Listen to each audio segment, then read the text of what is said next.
Won't she? That's the question today as Casey Anthony prepares to go before a judge in a little over 1 hour from now. Casey could enter a plea in her check fraud case. It's one of several issues being discussed in court today.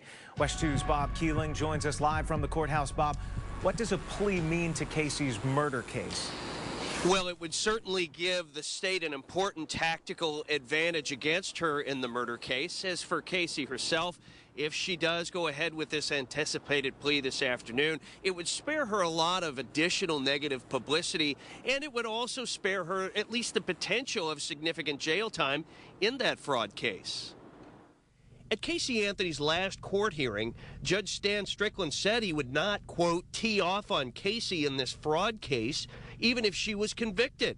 Attorney Richard Hornsby says since the judge telegraphed what he was going to do, there wasn't much reason for either side to want to take this fraud case to trial. Neither party was going to win anything by forcing this case to trial, and that is solely because of Judge Strickland's wording and what he said. He facilitated and he's forced his plea.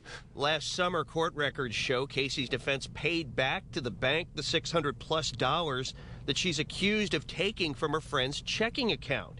Add to that the surveillance videos that appear to clearly show Casey out spending money that was not hers, and Hornsby says she had no credible defense. So what would a felony fraud conviction do to help the state in the murder case? Well, in a felony, the best way to think about it, it's kind of like declaring bankruptcy. If you've been convicted of a felony, if you declare bankruptcy, people aren't really going to trust your judgment or what you say.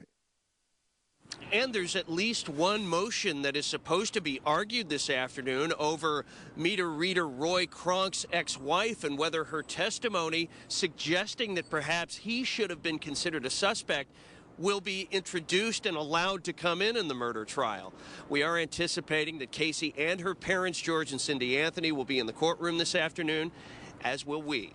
Reporting live from the Orange County Courthouse, Bob Keeling, West 2 News.